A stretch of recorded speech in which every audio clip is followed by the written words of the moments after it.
Chapter 59. The boy stood in front of a white door. He didn't know how long he'd been standing there, or where he had come from, or what he was supposed to do next.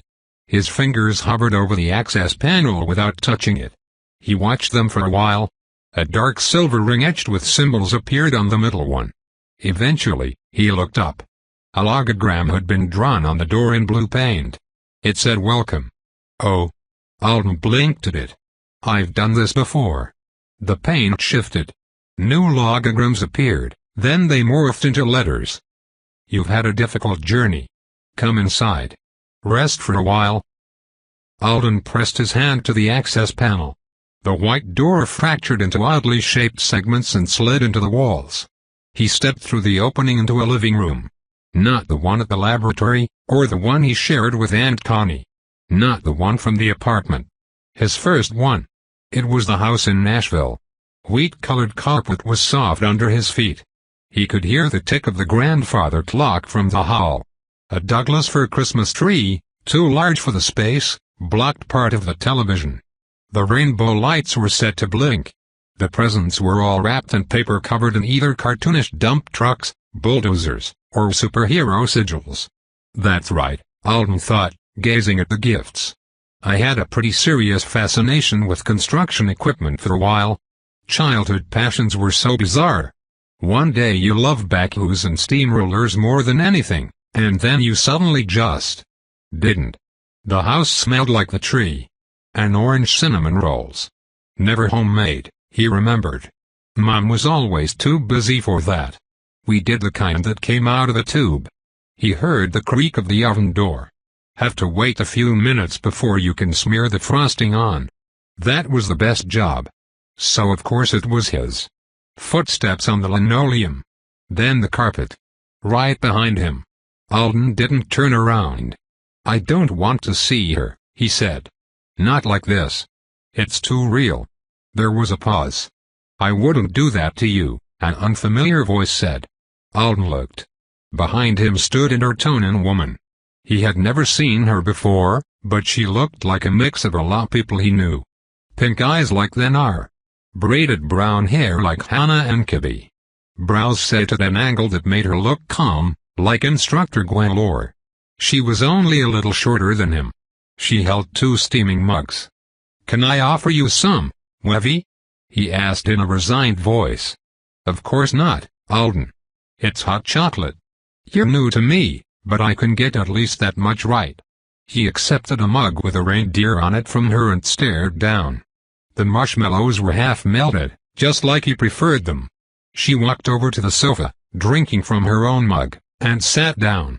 She patted the cushion beside her. Alden joined her. I'm not dead, he noted, sipping his hot cocoa. It was perfect. I'm really glad about that. You're the Ortona I system? Sometimes.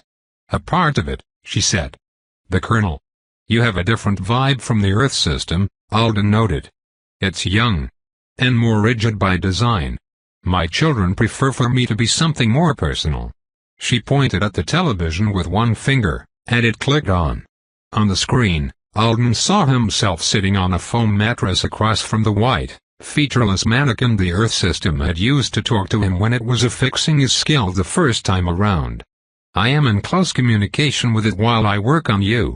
It has known you since the moment of your birth, while the two of us have only just met. It seems you have become an interesting existence over the past few months. You are quite complex for your species and your age. Something twinkled on the Christmas tree, and Alden glanced over to see an ornament that definitely hadn't been there when he was 6. It looked like Gorgon, if Gorgon had more than one face. He examined the tree closely and realized there were other significant things there. A small planet Earth perched on top in place of the star. The branches were draped in the iridescent indigo loops of his Oriad instead of tinsel. One of the ornaments was the Ryabi single-quote toy with the missing wing. You have choices to make, the woman said. Important ones. Hard ones. Irrevocable ones. Several of them. And then I can go home. You can go where you wish, she said. My children tell me home is harder to find every time you change. But you can try. She pointed at the tree, and the Oriot separated itself and drifted over to hover in front of him. Alden reached for it, and it moved just beyond his grasp. Not so fast. This is the most significant decision.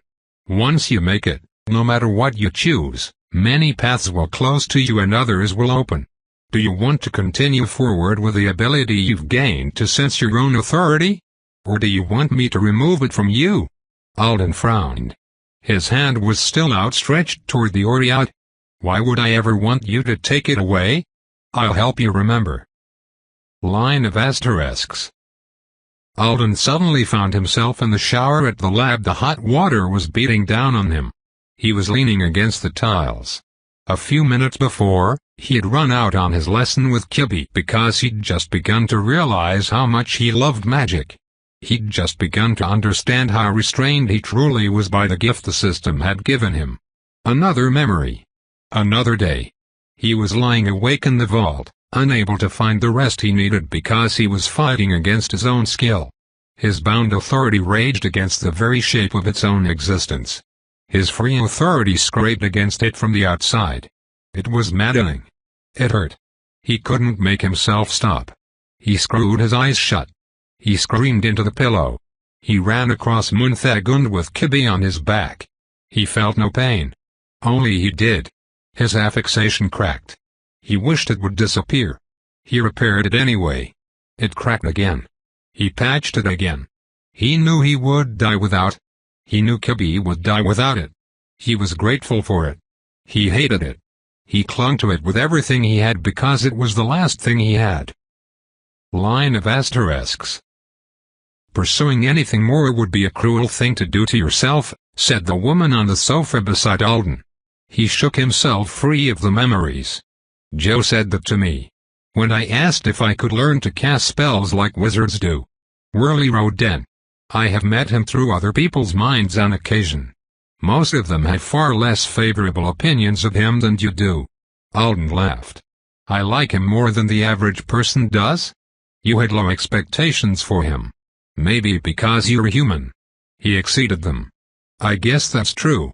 I understand that having an authority sense and being an avowed at the same time is hard in a lot of ways, said Alden. But it's not like I can't do it, right? I'll lose my ability to cast spells for a while after my authority is bound. But I can get stronger again. And cast again. Can't I? And then lose it all again. Yes. That's correct. And it's really helpful for actually using the skill. So much easier to understand and control than Joe's perception lessons. Eventually I'll get used to the bound authority, and it won't bother me so much. You won't ever get used to it. Alden let his hand fall away from the Oriot. How do you know? She slurped her hot chocolate loudly, like a kid. By its very nature, authority is that which rejects limitations on existence. The affixation is a profound limitation. You may come to accept it intellectually. You may even be able to appreciate what it does for you. But as a person who has come to know your own authority, the affixation will never be something you can ignore.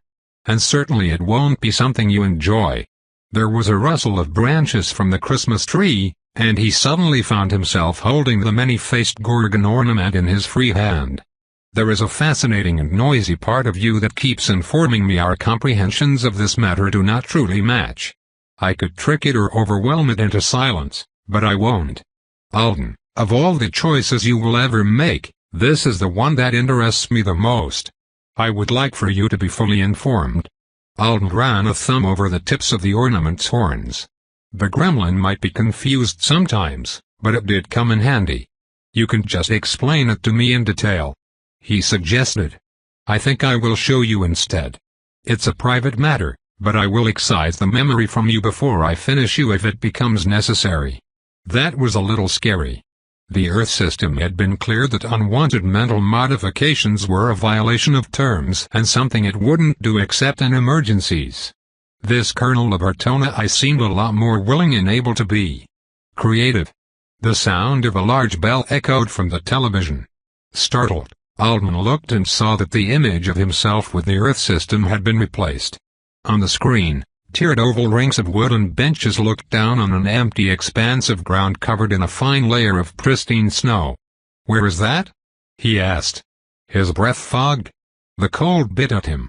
He blinked in surprise, and an instant later, he found himself standing in a large group of Hartonan kids a few years younger than him. There were around 100 of them. They were wearing matching quilted purple coats, and they were all shivering as they watched adults in different versions of the knight's uniform pass by on their way into the small stadium area. Everyone was quiet. A man walked over to Alden and the kids. He had long purple-black hair pulled back at the temples with jeweled clips, and though his short sleeves left his forearms bare, he didn't seem at all bothered by the weather. "Greetings, Instructor Allard." Single quote H. The children spoke in unison but very softly. Their voices were almost whispers. He nodded at them, searching them all with dark eyes. "Noen," he said, in a voice no louder than his student's own, "you have been crying. Leave." Alden glanced at the girl he had spoken to. Her eyes were a little red.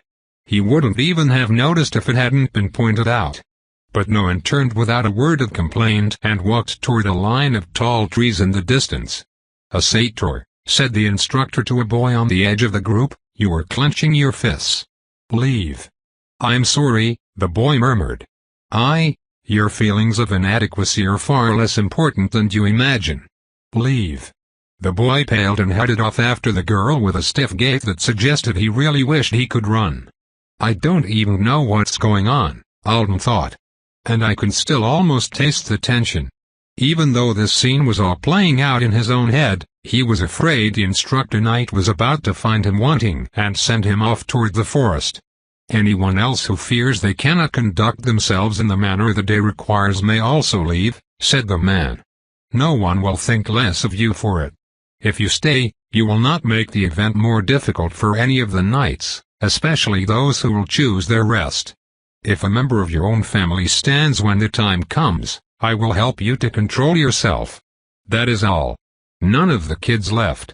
The instructor's eyes lingered on a boy near the front of the group, but eventually he turned away. The stoic children followed him. And Alden, feeling a lot more trepidation than any of the students were showing, walked after them. In the stadium, the dark wooden benches were polished to an almost mirror-like shine. There were at least a couple thousand knights present, recognizable by the metal studs they wore on their clothes in lieu of embroidery. But they still only filled a quarter of the seats. Nobody in embroidery at all, Alden noted. He wasn't sure what it meant.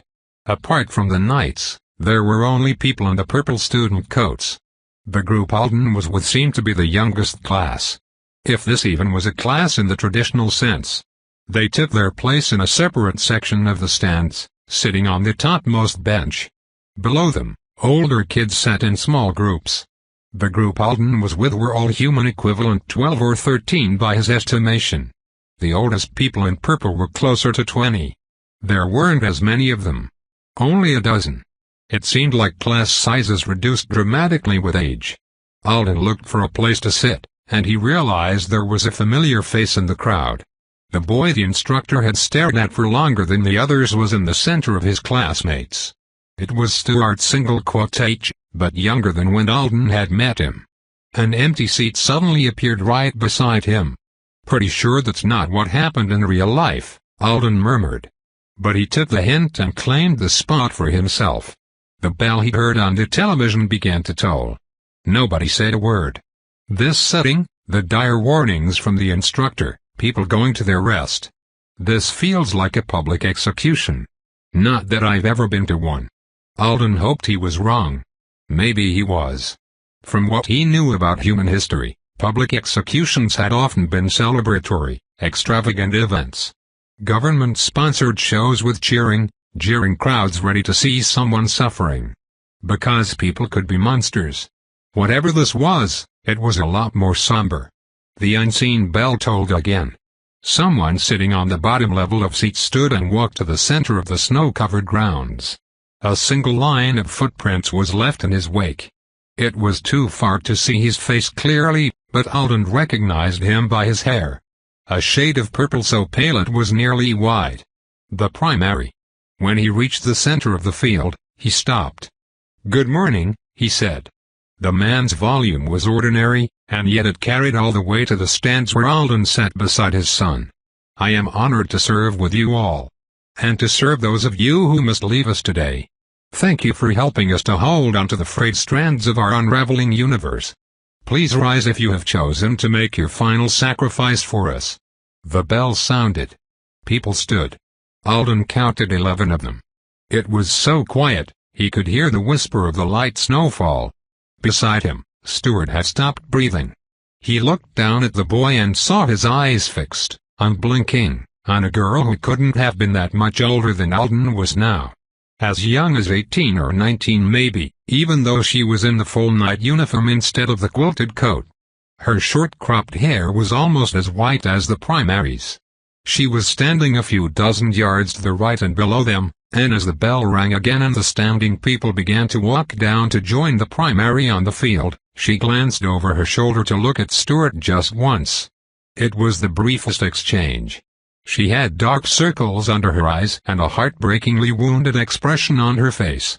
Stuart made a small sound in the back of his throat. "Don't you dare," a voice whispered in Alden's ear. "Don't you dare make her feel guilty." Stuart flinched. He stopped breathing again. Alden saw the instructor for the class moving his mouth without making a sound. He thought the man was still magically whispering in Stuart's ear, but it must have been something Alden didn't need to hear. "I don't think I needed to hear any of this," he thought as he watched 11 people walk across the snow. "I don't think I need to see any of this. I think whatever this day was, it belonged to them. It was never meant for me." The girl who looked like the primary was not the youngest. There was a boy around her age, too. The others were all older, though none of them were visibly old. Nobody in the crowd was. Alden assumed the knights probably all had access to healers capable of rejuvenation. If the Volras could manage it on Earth, there was no way incredibly important Artonans couldn't. The 11 stood in a line before the primary. He approached the first woman and held her hands in both of his. "Mayan," he said, in a steady voice that reminded Alden of how the man's sister had been speaking to him just a short while ago. "How much you have given us. You have earned your rest. Thank you for your service." She fell to the ground dead. There was not a single mark on her. The primary went down the line one by one. Alden would have been thrown out of the stadium by the instructor if he were really present. He managed not to make a sound or flee, but he couldn't stop himself from clenching his fists and looking away each time one of them fell. It was so quiet. And that made it so much worse. "Sina art single quotage," said the primary, holding the pale-haired girl's hands. "You have shone so brightly for us." Was there something different in his voice? Maybe. If there was, surely it was so well hidden that nobody could fault him for it. Alden wanted to reach over and slap a hand over younger Stuart's eyes, just like he'd done that day by the lake with the Missionan. "You have earned your rest. Thank you for your service." When the last person had fallen, the primary turned and walked away. The ground of the stadium shifted, and tree roots slowly broke through the snow. Over the course of the next half hour, they pulled the bodies into the soil. Alden watched Stuart watch it happen. The other boy never let himself blink. At last, as the class stirred around them and started to leave, Alden spoke. "The knights aren't wizards." The Artonan woman appeared on the other side of Stuart like she'd been there all along. "You finally noticed. I haven't had much experience with them, you know. I've only met 2 in real life, and they weren't showing off their magic all that much at the time. They are wizards. Very dedicated ones usually. Most of them consider the lifelong development of their magical knowledge to be part of their obligations, though it's not technically part of their oath." "Right. Stuart single quotage is going to college. I should have said, they are not just wizards." "No. They are not." Stuart still wasn't blinking. He wasn't moving to follow the other kids out of the stadium. Alden could see the metal rings around his irises very clearly. The primary and the quaternary weren't carrying tablets that night at the party. And they didn't have glasses or eye rings or any of the other things I've seen Artonans using to access the system. No. The primary just spoke to the Artona 3 contract directly when he wanted to. He was annoyed with it for refusing to translate what he was saying to me. He has a low tolerance for petty restriction. I think I just saw him execute his own daughter, said Alden, trying and failing to shove the memory of the girl's face away from his mind.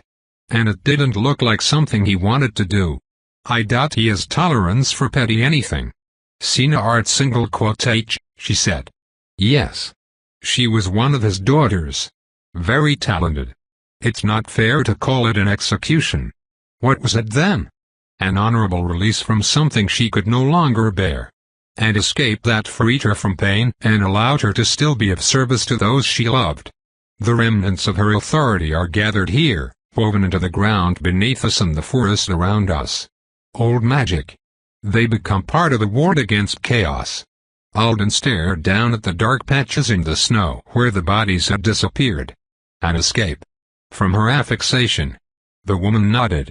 She was an avowed, Alden said. All the knights are. They don't have the tech to connect to you because they don't need it. They must have system interfaces like I do. And the primary, whatever he did just now to release those people, was magic. But I didn't see anything that looked like him casting a spell. It was instantaneous. He was using a skill. Between them, Kid Stewart suddenly slumped forward over his knees. His whole body started shaking. Can't we give him some privacy? Alden asked. I don't think he'd want me to see this. An instant later, he was back on the sofa in his old living room. His mug was in his hand. The television screen showed Kibby, her expression focused as she lit the Primus sticks on top of Alden's birthday 7-layer dip. You're not quite correct, the woman said. Though both have their power bound into skills, knights aren't avowed. Just as avowed aren't knights. As an avowed, you had very little choice when it came to having your authority bound. No choice, Alden said. She considered him. Almost no choice, she amended.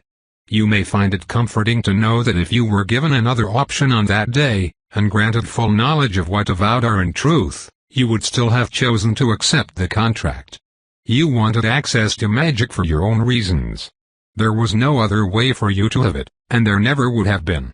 At that point, the chances of you somehow awakening to the authority you possessed and learning to use it on your own were so infinitesimal that even this didn't object to the deal. The many-faced Gorgon twinkled again on the tree. That doesn't make it right. She shrugged. Right and wrong, in the purely moral sense you mean now, aren't mine to manage. And if they were, nobody of any species would enjoy my management. My morality would be based on a vastly more elaborate thought process than any organic mind is capable of. Alden sighed. He ate a few of the half-melted marshmallows off the top of the cocoa, and more appeared to replace them. Finally, he said, so, the point of that field trip, it was to drive home the fact that feeling your bound authority the way knights do isn't something to take lightly? Correct. Alden's Oriad was still drifting around overhead, just out of reach. If you can take away my ability to feel it, why don't you just do that for them? The sense is still very new for you, she said. Even then, you're almost too far along for me to erase it without erasing too much of you along with it. As it is, it will be an expensive procedure. For both of us. But my Alice asked me to pay you special attention, and she has earned a favor or two. My Alice. She was trying to get you to help me? When she said that stuff to me right before I teleported. I don't have access to her right now, but searching through your memory of her, I am sure she only hoped I would expend a little more energy than you are owed in order to facilitate the teleportation ritual she used. Which I did. But she didn't realize you were in the process of making yourself so unique. If she had known, she would have wanted me to spare a bit more of my efforts for you. So I shall. How many knights choose to be? No, I guess that doesn't matter. You're playing around inside my existence right now, aren't you? Can you tell if I'm not going to be able to stand it over the long term? Oh. She looked delighted. Earth was wrong about you. That's rare. Alden frowned at her. It said you wouldn't ask for my advice. It said you would feel overly directed, deprived of individualism, and less satisfied with your decisions if I made recommendations. That doesn't sound like me at all. Was I really like that? I've made a lot of life-or-death decisions for myself with zero help since Earth last talked to me, Alden said. They are not fun. I promise I'm not going to feel deprived of individualism if you tell me what choice is going to keep me sane. If you want the highest chance of survival, job satisfaction, and overall future happiness, you should give up your authority sense, she said promptly. The Oread disappeared. However, when I rear-eyed you, some other things will go with it. Ornaments began disappearing from the tree. The planet Kimner, a glass orb that contained the green-white flash of the lab exploding, a promise stick lit and glowing like a candle among the branches. Alden's breath caught. He looked back at the television. Kibby was gone. No, he said. You will not feel sorrow because you will not miss her. It's not even like amnesia. I would have to be far more thorough than that. But it won't hurt. And you won't feel the pain of your bound authority in the future. And your life will be much simpler, and more pleasant, moving forward. You're talking about making me a different person.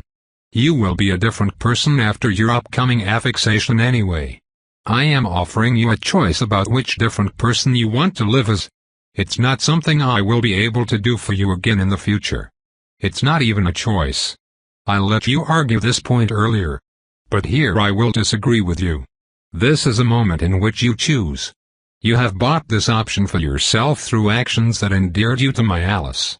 I have done my best to show you the gravity of your decision. Don't pretend that your hand is being forced in order to distance yourself from the responsibility. Alden made himself calm down. He tried to think about it. Really. What it would be like to just go back to who he had been, a little stronger maybe. With his skill feeling like nothing but a gift. He could see how it would make him happy. But I'm not going to choose to rewind to a different version of myself without my memories of the past half a year. You could, though. He stared at the television screen. It was blank now, but he almost thought he could see through it to the moment when the last traces of the bodies were dragged beneath the snow. Yes, he said finally. I could. But I don't want to. Something liquid soft and familiar settled against his left wrist, and he looked down to see the Oread wrapped there like a bracelet. It felt just as comforting and essential to him as it had ever since he'd finished bonding with it. He considered it for a while, then turned back to the woman on the sofa. I don't have to join the Knights of the Mother Planet now, do I? You were just using them as an example of people with skills and wizardry, right? It's not the only option? You don't like them? She asked with a pout in her voice. They keep the universe in one piece. You have wondered before why even the highest-ranking humans are called so infrequently for combat assignments. It's partly because the knights are the more qualified, and therefore the preferred, first line of defense.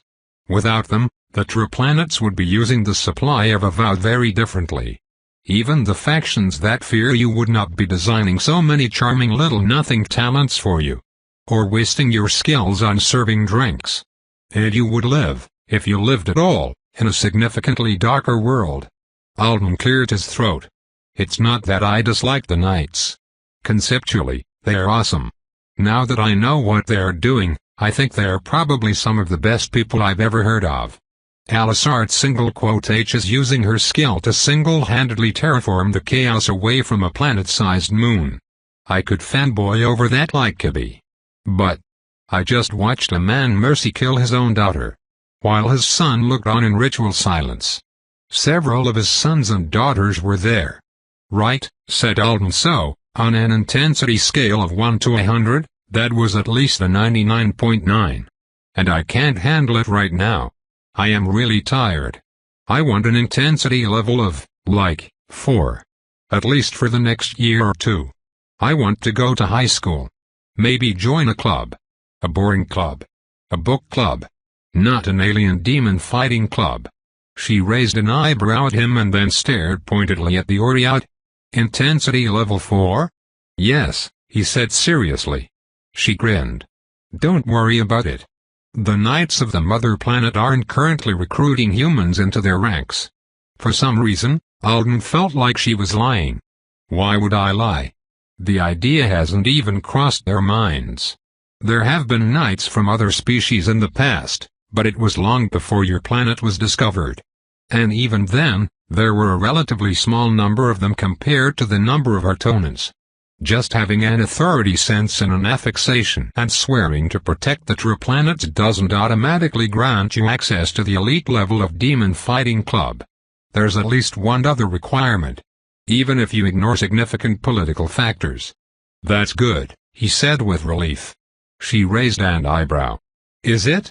I think I should point out that you are on the verge of accepting nearly all of the most difficult parts of knighthood without the benefit of the reverence and extraordinary support they enjoy from the rest of wizarding society. Alden frowned.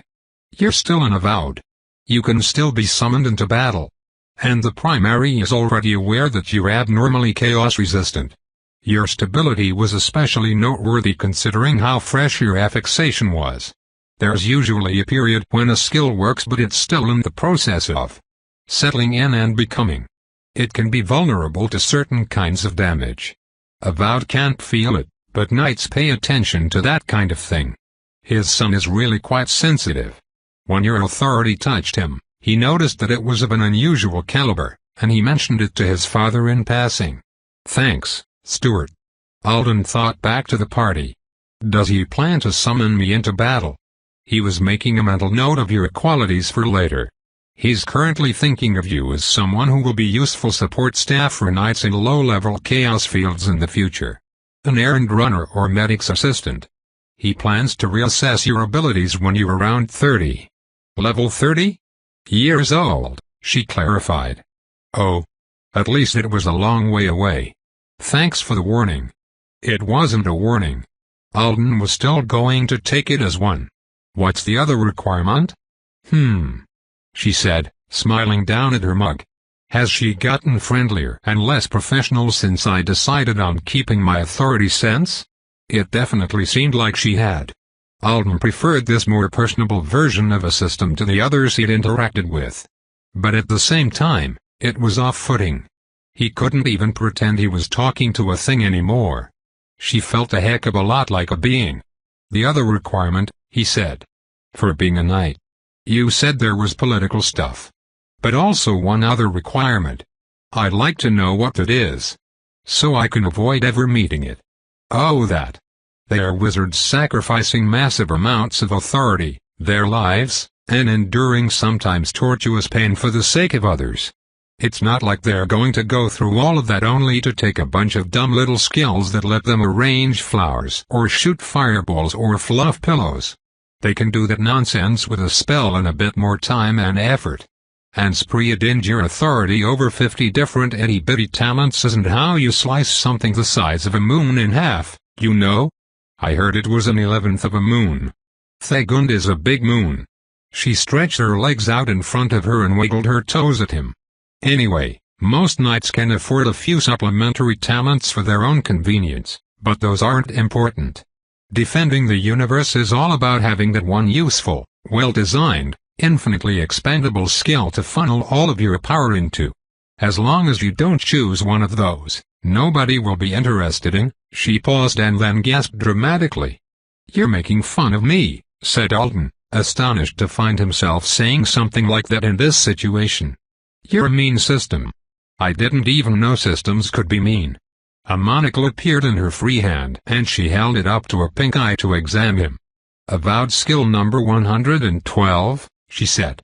Designed at a time when the knights were fewer and weaker, and many believed they would not be able to push back the chaos without help. Potentially powerful, of course. But not intended for solo combat.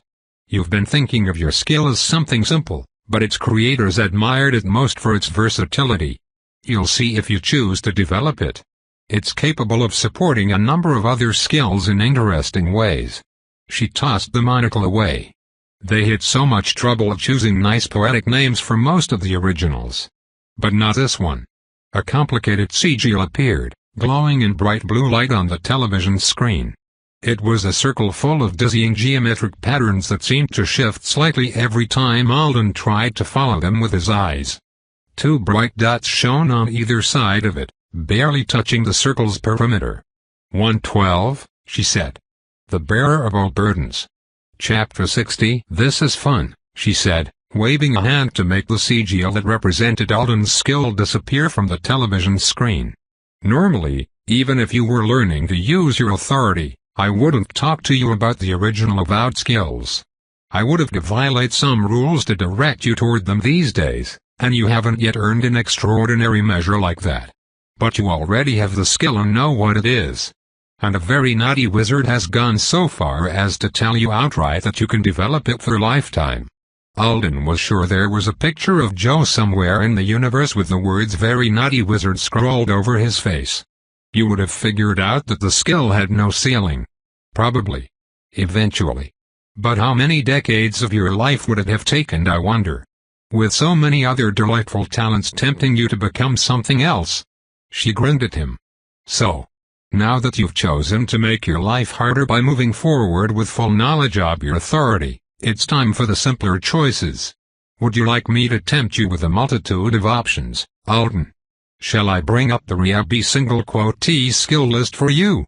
Do you want some points in appeal? Interested in a shiny new spell impression? Or are you in the mood for something a little older? Oh, right, thought Alden. This is what happens next. He had known. He just hadn't been all that focused on talent selection. Finding out he was going to live when he and the quaternary had both thought he wouldn't had eclipsed it in importance. And besides that, he hadn't realized he'd have to start by choosing to keep something that seemed as fundamental to him as his authority sense. How many levels did I get anyway? He asked. What was the tipping point that made me start to fall apart?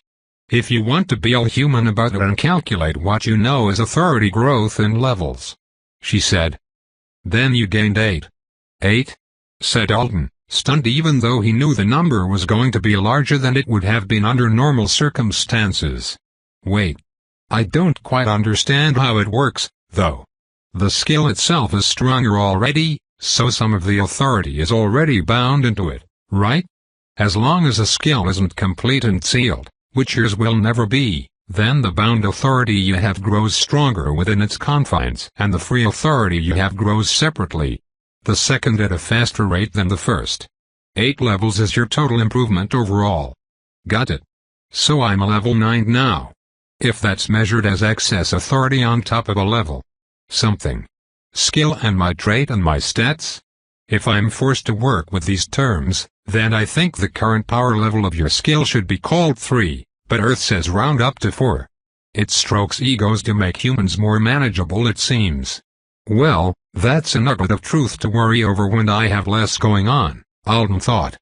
Gaining 3 total levels had once been his ambitious goal. For a year. A year in which he'd imagined himself training full-time at one of the best hero schools in Apex. Alden wouldn't have aimed for level 9 overall until he was well into college. It's even better than you're thinking, she said, after giving him a moment to process it all. Learning to press all the buttons on the skill machine is an excellent way to train and grow your authority. But can you please come up with a more elegant metaphor when you have a moment? This one pains me. And my children generally cope better when they see their skills as worthwhile artistic instruments to master. Not ugly, tedious devices they must poke at so that they don't die on a demon moon. Is the way I think of it really that imp? Do you want to hate your skill more than you have to? No, Alden admitted. Then do better. She paused.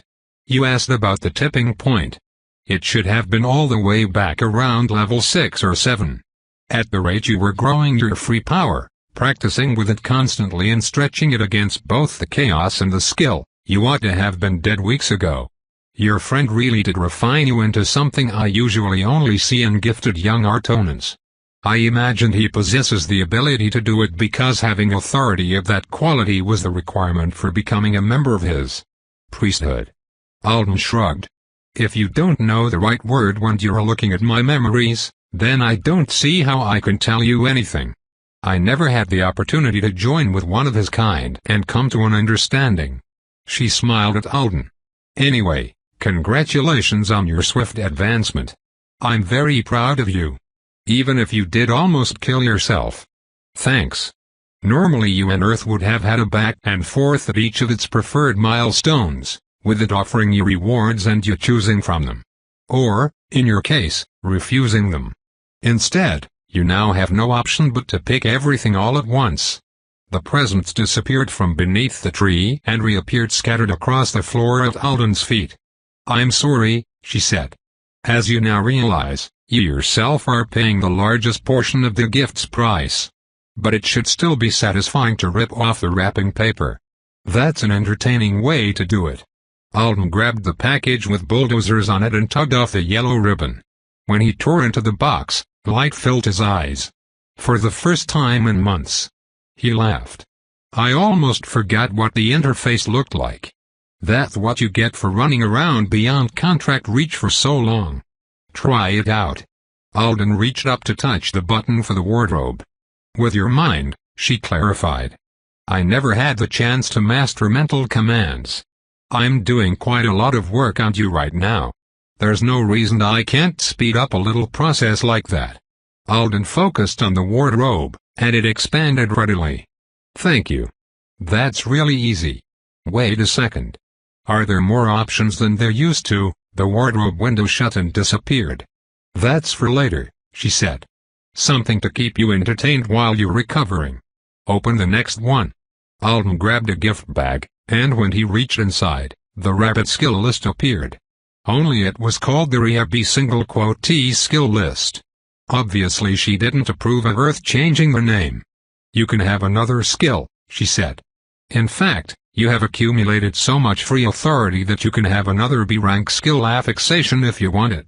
I'm sure you know, that's not something people get until they've been a successful avowed for ages," Alden said. It was usually lower-ranked skills for add-ons. Because of the way authority accumulation worked, he supposed. If you were taking rewards every time they were offered, you would have to be pretty far along in an illustrious career before you started getting enhancements the size of your original skill for a single upgrade. "What is a level anyway?" he asked. "Is it like a recommended percentage of growth compared to your total power prior to rebinding it?" She sniffed. "Recommended? Yes. A poor recommendation in my opinion. Don't listen to Earth, Alden. Take your affixations in the largest doses you can stand. Not as large as the one you're about to get. But in general. Patience is a virtue." Alden blinked. "I mean, I was going to anyway since I want to actually get to use my free authority for spells for as long as possible." "Good boy. But why? For normal people I mean? The tension between your free authority and your bound strengthens your power. The more equal they are to each other, the greater the benefit. This is much more applicable to you than to a regular avowed since your very awareness of the tension increases it substantially. But it applies to a smaller extent universally. Like they're arm wrestling each other all the time," Alden said. "And by doing so they're forcing a constant state of reassertion?" She sighed. "That's as bad as the machine metaphor, but you may keep it." Alden glanced down at his Oriat. "I'm not the only human avowed with an authority sense, am I?" It was an awkward thing to ask since he thought the answer should be something like, "Of course not. Just how arrogant are you?" But he wanted some confirmation so that he wouldn't feel like he was trying to do the avowed thing completely differently, and therefore possibly wrongly, compared to everybody else on Earth. Knowing some other humans were on the same path would be a big comfort. "You're currently running so far ahead of a very small pack that I see no point in you considering the other racers." He shook his head. "That can't be right. I've only studied magic for a few months." Doggedly. "In an environment with just the right amount of corruption. With a dedicated training partner. After receiving an ideal boon from a member of the only other species Ertonans have ever encountered that could be said to have true natural talent for magic. It's not even a replicable experiment. But there are people out there who are hyperboles. Who can control weather systems. They can do such crazy stuff. You do realize the way you've begun to train and use your skill isn't the lone possibility for achieving strength. Many humans are naturally much more powerful than you at their first affixation. Some among them are also talented in developing their skills through other methods. A few of them achieve mastery through vast amounts of practice. A few just have a subconscious knack for it. People who set out to develop their power and refuse to give up generally find the means. She added, I believe Warley Roden was trying to lead you down such a path.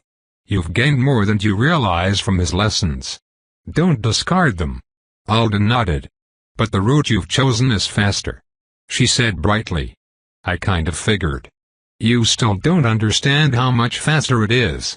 When you have an authority sense and you bind a skill, your power can rapidly snowball. Especially if you work at. It's why even Artonans can't affix without swearing oaths that prevent them from harming the Triplanets. He considered that. Cool. An image of you running across Munthagund fearlessly and with ease just came to your mind. You are underestimating your future potential. Alden blinked. Now you're picturing yourself slicing Earth's moon in half. With a preservation skill. That's overestimating. And what did the poor thing ever do to you? I don't have many middle ground frames of reference, Alden said defensively. He looked at the presents. Which one has it in it? Has what? I know I want to look at it. She stretched her arms over her head. But you also claim to want your life to proceed at intensity level 4. I'm not sure if I should listen to your actual desires or your stated ones. If I were Earth, I'd be obligated to do the latter. A moment later, the present with the superhero sigil wrapping paper floated into his lap. Alden should have known. He dug a finger under the tape and peeled the paper away slowly. It comes with a lot of options, she said. Do you want me to limit it to the smart choices? Or do you want to see everything? Let me see everything. But don't let me make any more dumb decisions today. The living room expanded until it was larger than a football field. Startled, Alden stood up from the sofa at the center of the suddenly vast carpeted room. The television was so far away he couldn't clearly make out the image on it, and floating at a convenient eye level were hundreds of semi-transparent golden system windows, with what looked like skill names and descriptions written on them. No. Not skills, she said, still sprawling across the couch. They're more like seeds that can only grow in the soil of what has already been established within you. These are designed to give your existing skill new facets, but there is nothing here that will alter its fundamental nature. Alden stared at the golden window nearest to him and reached for it. He found that he could grab onto it and hold it like a card. The bearer of all burdens, you may bear that which has been entrusted to you by the one you choose to serve. You will preserve that which you have mind, strength, and will to bear. You may not lay your burden down. This is your skill. Along with a better translation of what it was intended to be at its heart, she said. You have questions. Alden held the card, studying the description on it. In a way, though the words left out what he'd been thinking of as important technical details about the skill's function, they resonated more because of it. It's pretty symbolic. You've already noted that magic tends to be. Especially if it's older. The taste of Kibbe's vaguely acidic blood filled Alden's mouth, and he wrinkled his nose. It does kind of make it easier to grasp, I guess, even if some of the rules seem to be left out. For example, there's no mention of the auto-target for summoners.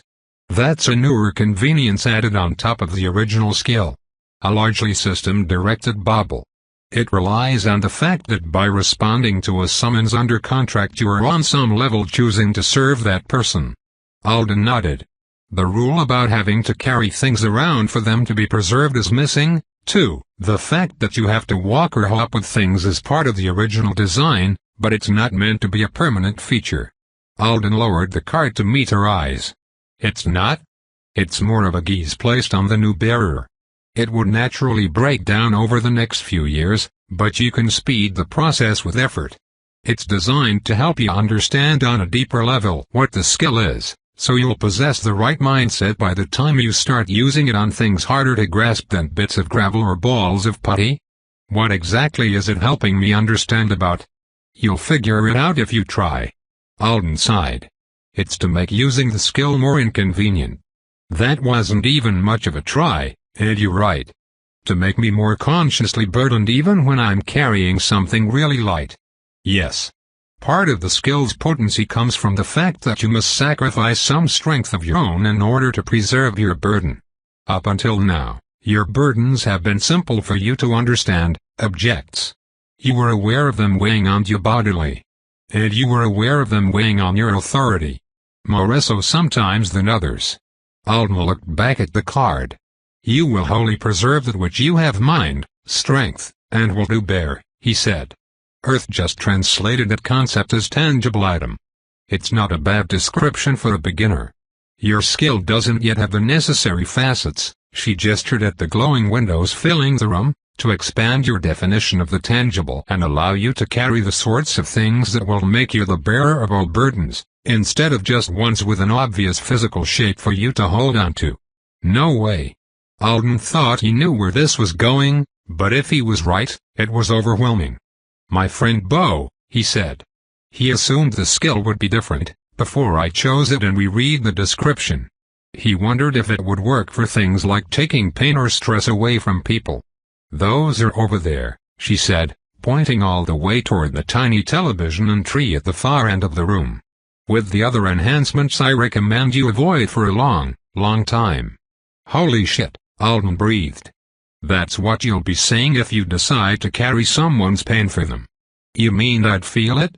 You feel everything you preserve in some way, she pointed out. You've noted it many times before. With roots in sacrifice and symbolism, how else would the skill expect you to hold the burden of another person's pain? Ah. Alden stared at all the different options around him in shock. Then, he shook his head and tried to bring himself back down to reality. Let's not pick from the bad side of the room.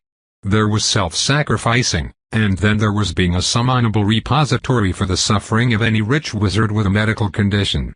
And Alden had no idea whether or not the human morality clauses in the contract would protect him from that. It would be a terrible choice now anyway. That's quite a heavy burden. Magically. Even though I could create the new facet for you, your skill would be too weak to serve that particular function for more than a couple of minutes. In fact, I would like to suggest that you let me bind most of your free authority back into the skill simply to bolster its strength, rather than spending much of it on new facets. Alden blinked. You mean adding levels of power to the skill directly? Instead of new features? Is that an option? He hadn't heard of the system doing that for a reward. You leveled up, and then you got a magic prize. But the prize wasn't extra levels on the skill. Or maybe that was a thing, but not for most skills because they topped out at lower levels? Well, whatever. It's an option for me now. Until you come up with the positive and artistic metaphor you promised me, it's like we'll be giving the whole machine more fuel. Some of these additional functions I'm showing you would require almost all of your skill-bound authority to even activate. They are not useful to you yet. But you wanted to see everything. She gestured at him as if to say, go look. So Alden did. And he finally understood how developing a single skill could be the pursuit of a lifetime. If this wasn't all some dream he was having in the moment before his death, then he could preserve anything. A memory, a disease, a sound. He drifted through the room, trying and failing to understand what some of these new facets would even involve. He stopped in the far corner in front of a window that said a temporal instant and wondered, how? It was grayed out, in the way many of the options were, to indicate he couldn't have it right now even if he wanted it. But just the fact that it existed. Who could even entrust something like that? How would they have one in their possession? And how would I bear it? In my mind? With my body? Would I have to live in a time loop? The options that were grayed out often listed other facets he'd have to choose alongside them to make them work. And some of them were focused not on what Alden would bear but on enhancing him in some way that made it possible to bear it. This is so insane. He'd been wandering for a while, and finally he stopped at a particular option that seemed to be required by a huge percentage of the other facets in the room. It was right beside the sofa, too, which meant it was highly recommended. Divide from whole aids the bearer in the division of a burden from its source.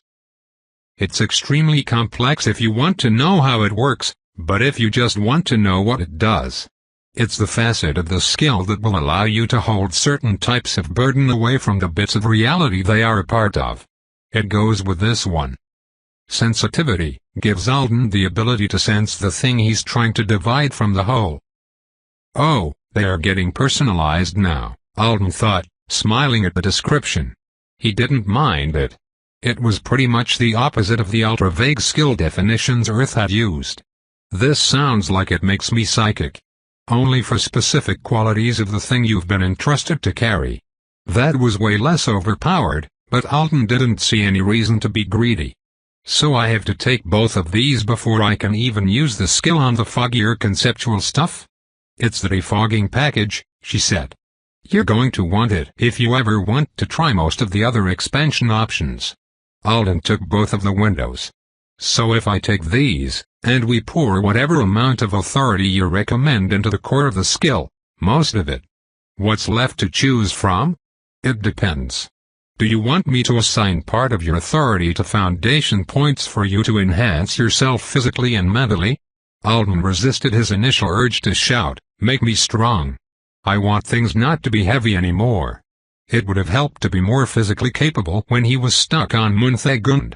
He had really felt his limits, and even if he'd ultimately made things work, it had been by narrow margins.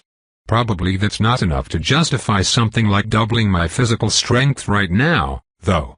If he was being realistic, it wasn't like he planned to haul whole people over long distances again anytime soon. He thought he was owed a ton of time off from summonings. You'll be on leave for several months, she confirmed. Mental health time for being involved in a disaster beyond your qualifications. On top of that, I'll be adding additional weeks for your post-affixation recovery.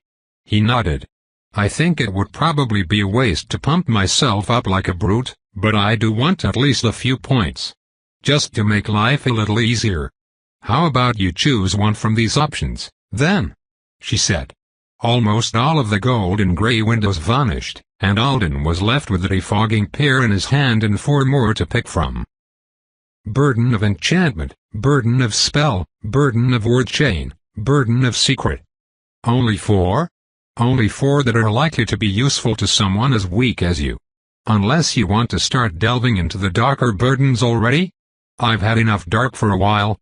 Alden read about the options. They were pretty self-explanatory just from the titles. Secret said it would transfer a secret from his entruster to him, though, and he just didn't see a way for that to work. Do they just tell it to me, and then they forget it? As they speak the secret, it leaves their mind. As long as you are using your authority to maintain preservation on it, it will not return to them. But it does return to them? Like, I drop it somehow. Or forget it? And it just bounces back. How? Just how? How does your current skill work? She asked with a smile. Alden had no idea. But at least he could hold a thing between his fingers and understand that it was working. You'll have to gain a less physical notion of the universe and the way things exist in connection to each other if you really want comprehension. You don't need comprehension, by the way. I promise the new facets of the skill will work their magic wonderfully and you'll eventually figure out all of their functions and quirks through trial and error. And yes, the secret bounces back. To an extent. If you hold something like that for long enough, even though it is perfectly preserved, the entruster will no longer be a natural home for it. You would need help from a wizard with quite a lot of esoteric knowledge to reattach it to their mind. It would be much easier to just tell them what they've forgotten. Alden didn't get it. But he'd grown up just accepting magic at face value, so he guessed he could put up with it for now. So every option works a little differently, he said. Depending on what the burden is. And I get to figure it out as I go along. She had said the skill's designers admired it for its versatility. It was a good thing really. It would be pretty boring to keep binding his magic into the skill until he was old and gray, with no variety and function. Just picking up things and holding them better might be useful, but it wasn't thrilling. He dropped secret. The main thing it would be good for, he thought, was helping other people hide information they wanted to keep private from mind readers. Which was a neat trick, but he couldn't imagine finding a lot of opportunity for it right now. Next, he flicked away word chain. Taking people's word chained debt onto himself would make him super popular with everyone and super miserable and super interesting to a certain family on Anzidora. The Blurs would be circling him like flies. He'd go to sleep one night and wake up the next morning to find he was married or adopted. I wish I could keep whatever I chose to myself. He looked at the remaining two options. He was surprised that spell and enchantment were different burdens. It seemed like they should go together. But enchantment made it possible for Alden to remove and preserve only the magical enchantments on an object, while spell was for unattached spells. Can't I pull the enchantment off one thing and put it on something else? You're going to need to study individual enchantments if you want to get fancy with it. They are all different. The main one on that ring you've stolen, for example, could be transferred with minimal loss in efficacy. But only to a nearly identical ring. And only after you destroyed the original. Okay. So doing that with any degree of certainty was going to take a lot of research. At first, this one would mostly be good for making something temporarily non-magical. Or I guess. If I held the enchantment away from its natural home long enough. Outright breaking it. It sounded like it would be great for busting open magical locks. Or destroying people's really expensive armor. After they entrusted it to him. That would be a fast way to make enemies. He looked at burden of spell. If someone gives me a spell, can't I hold it and then cast it later? Again, it's going to depend on the spell. Yes, in some cases. Many spells have specific targets. Others are more general. Some would harm you as soon as you stopped preserving them. Study and practice for either one then, Alden concluded. I want them both. That's good. Eat your vegetables, grow your authority big and strong, and come back for more. He groaned. Finally, he chose Burden of Enchantment. That's not the one you like the best, she pointed out. You're picking it because you think it will be easier to steal enchantments from items people hand you without them realizing you've done anything at all. I'm not sure how quiet I need to be about myself when I get back to Earth. Being a rabbit with the ability to preserve things and carry other people's spells would make me look awesome. I think it's awesome anyway. But people are going to ask a lot of questions about what the new talent is and how I got something that powerful that fast at B rank. And I don't know what I'm allowed to say. Or what I even want to say. Pulling enchantments sounded more subtle.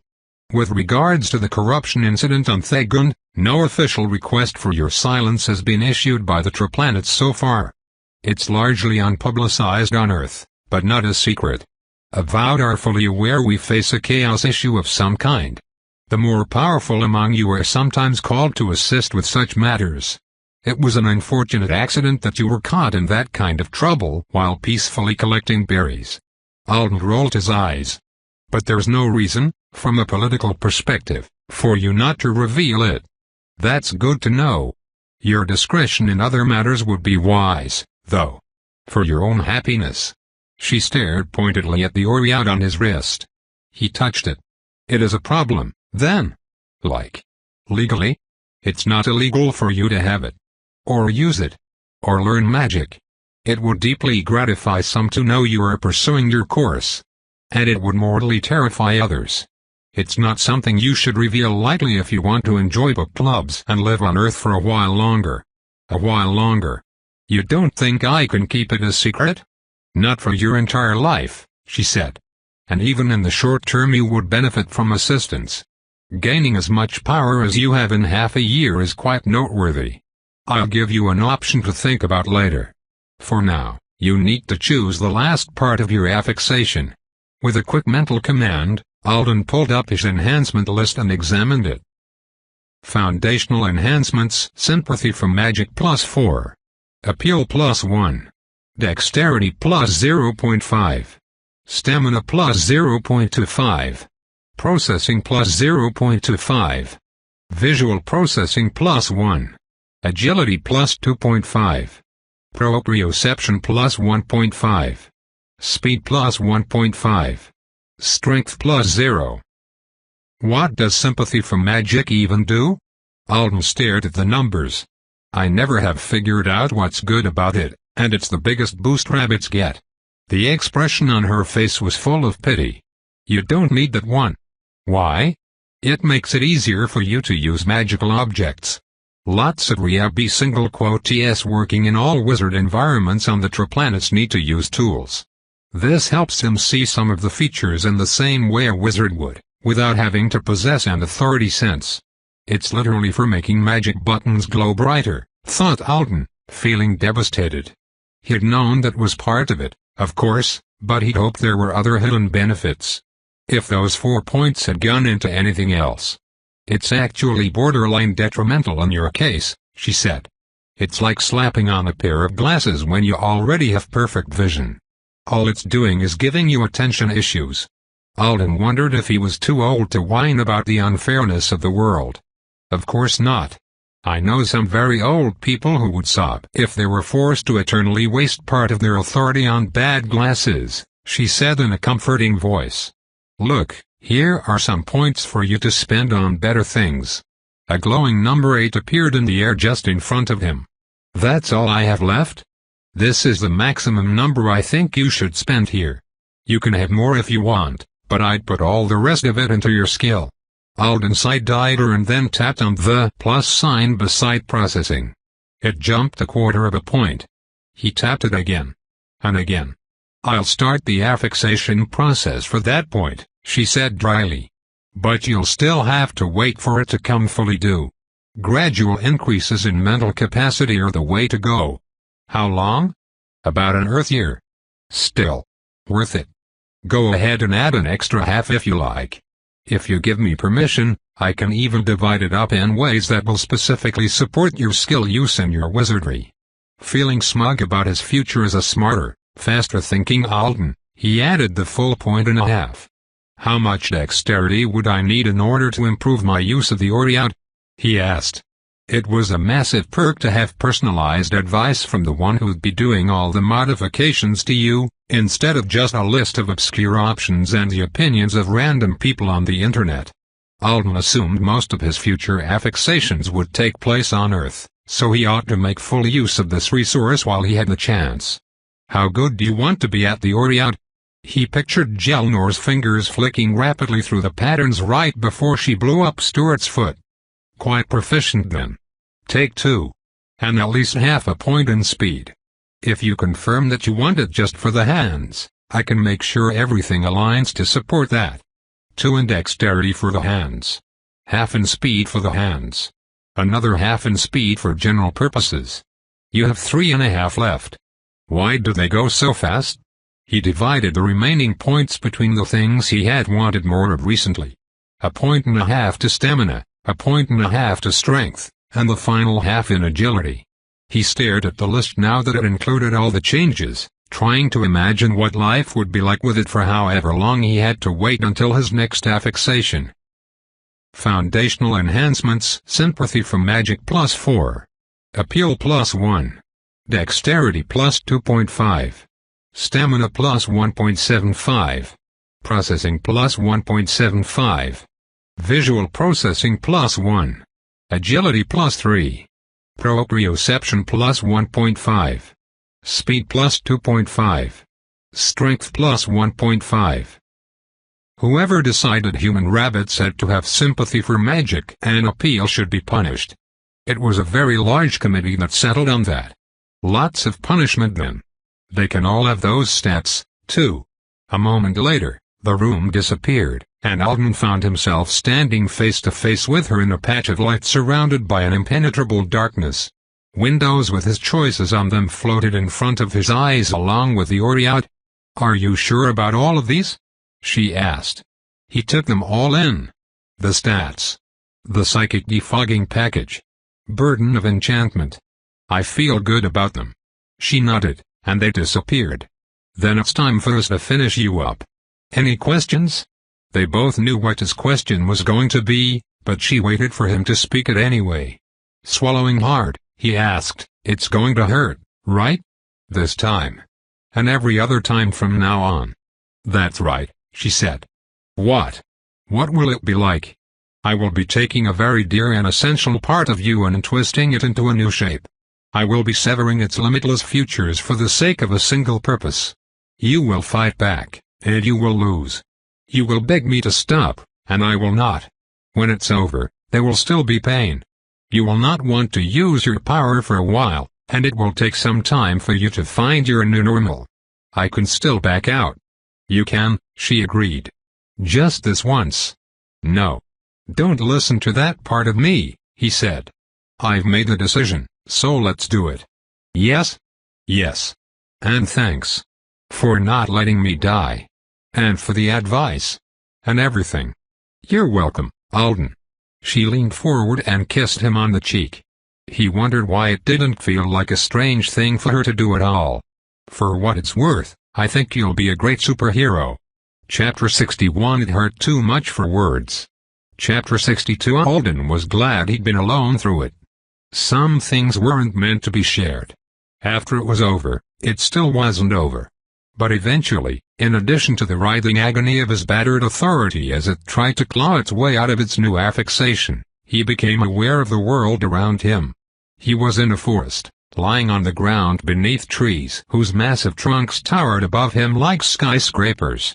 Their bark was a brown so dark it was nearly black, and their size reminded Alden of redwoods, though he'd never seen one in person. Normally this place must have been in shadow, but right now the sun was directly overhead. It pierced through distant branches to shine right in Alden's eyes. He tried to lift an arm to shade his face and realized that he couldn't. He was being held down by tree roots. That gave him an idea about where he was. Okay, he said, in a voice raw from screaming. If you're not going to pull me under, can you let me go? The roots weren't tight. He thought they'd been trying to help by keeping him from thrashing around. But he had seen the meat bodies recently, so he didn't feel comfortable with this situation. They began to loosen. Rather slowly. Apparently even magic trees didn't move fast. While he waited, he turned his head from side to side to take in the forest.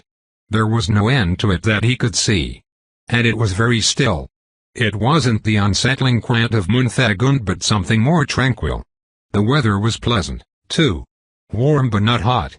It would be a nice day if a certain part of me would stop trying to rip itself to shreds. He understood what she had meant now, when she said he wouldn't want to use the skill for a while. If someone appeared from around a tree and threw a knife at Alden, he'd take it in the gut instead of trying to activate "let me take your luggage." The bearer of all burdens, he corrected himself. Similar names. Very different scope and connotations. At least it has some gravitas. When he could, he sat up. To his own surprise he felt all right, so he stood. Better than all right. Amazing.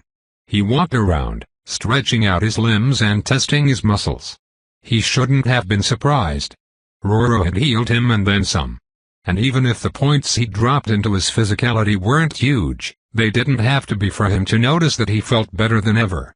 Which was incongruous, since he also felt worse. Maybe Artonans developed two streams of consciousness so that they could process their authority sense separately from the others.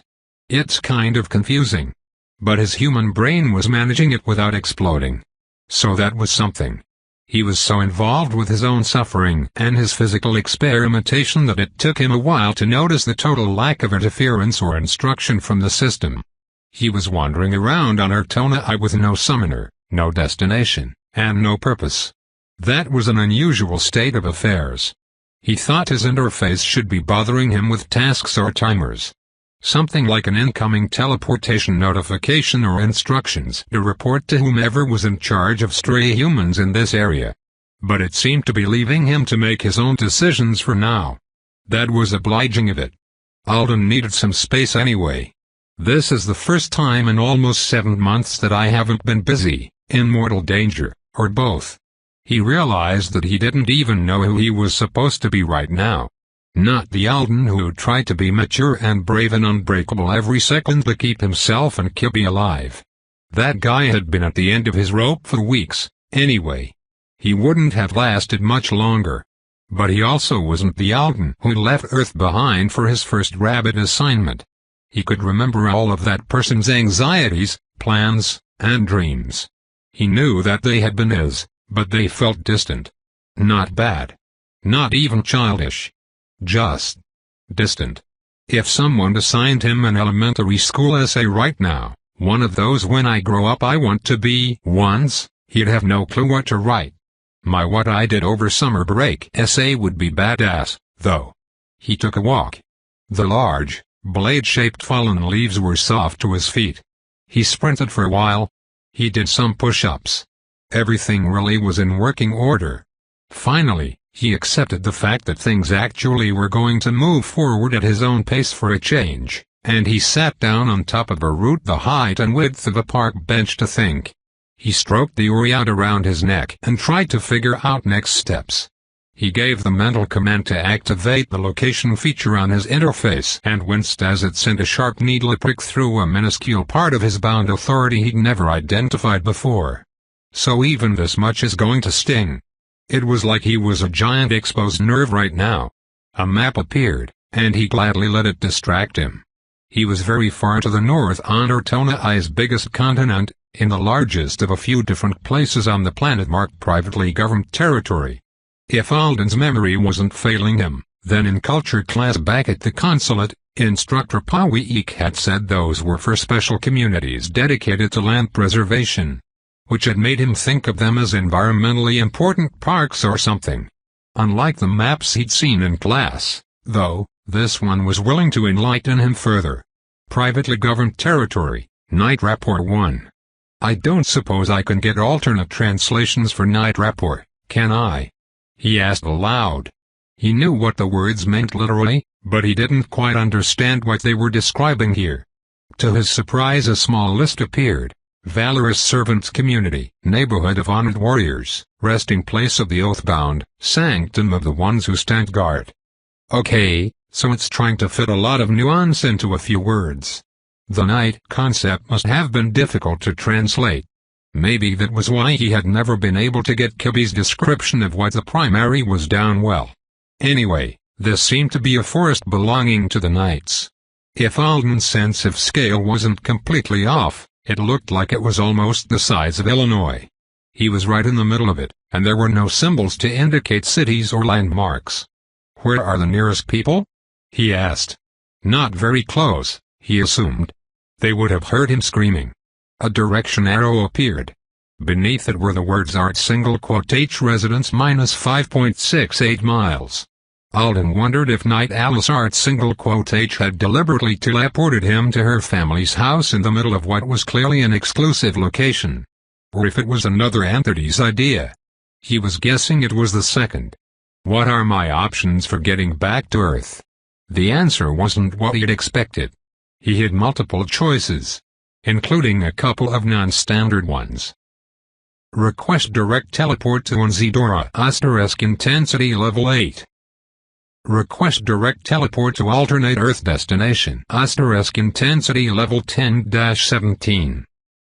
Walk to Art H residence and request use of Summonarium * intensity level 4.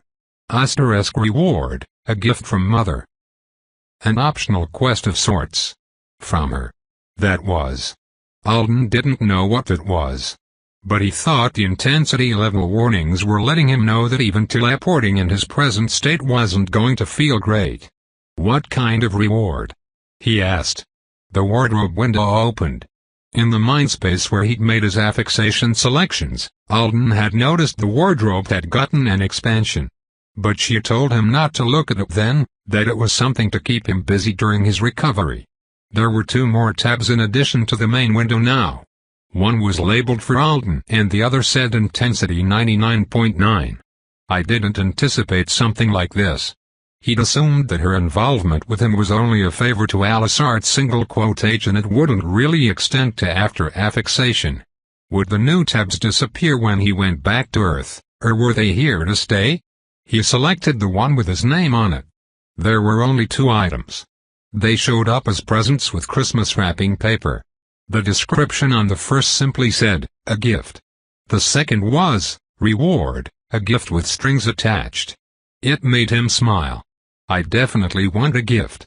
He had no clue what it would be, but he felt certain that he would like it or need it.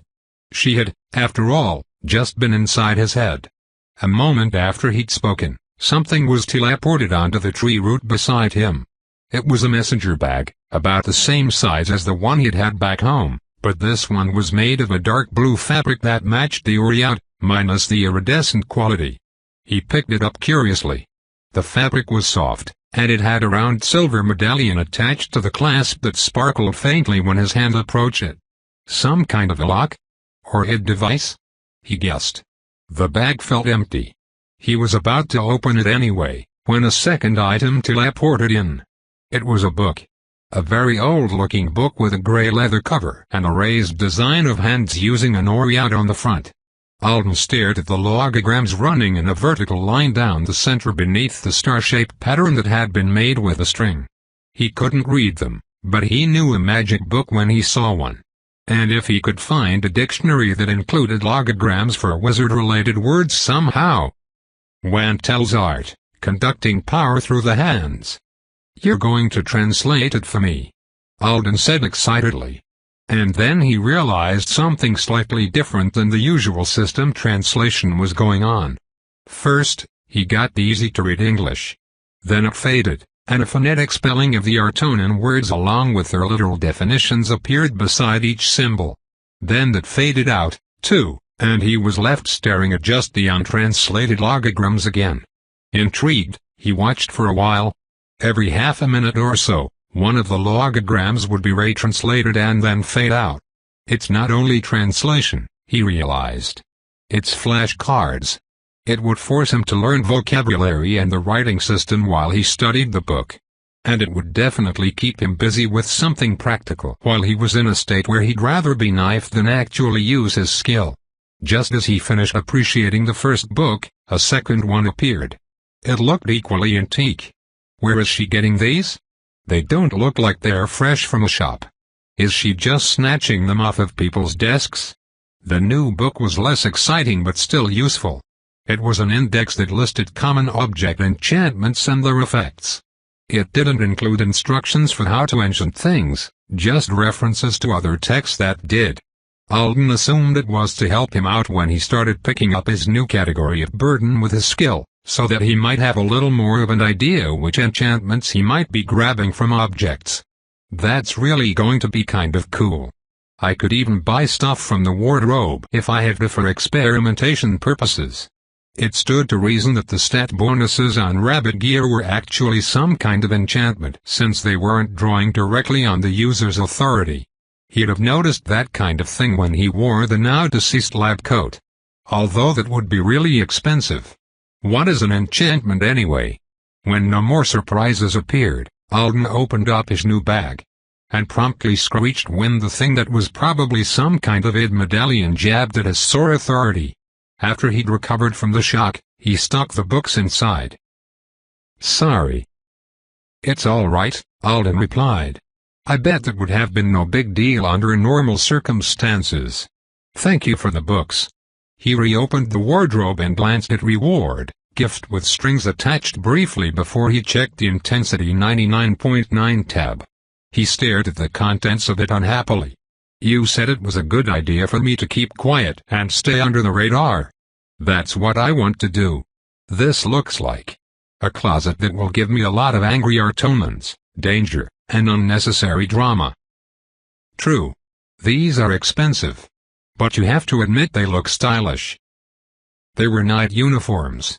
They included descriptions, but since they listed the magical effects by name instead of anything as simple as stats, Alden wasn't sure what the benefits were. Knowing Artonans, though, a piece of armor that gave you something called the halo of the mother planet was going to be absurdly powerful. Notes out to the side said these pieces were only available on the true planets and a few other worlds. Earth was not included. And as far as Argol went, they were all completely free of charge. Alden wasn't surprised. He'd known she hadn't been talking about money when she said they'd be expensive.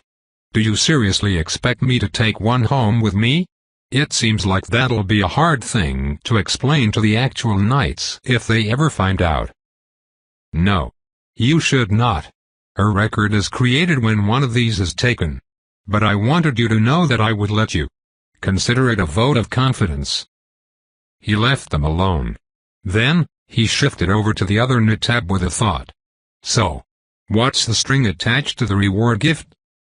Only the one you've already seen, socialization. If you want it, then when you're ready to leave, go say hello and ask to use the summonarium. It wasn't like that was a hard request. But what are they going to think when I show up? Not that you are what you are.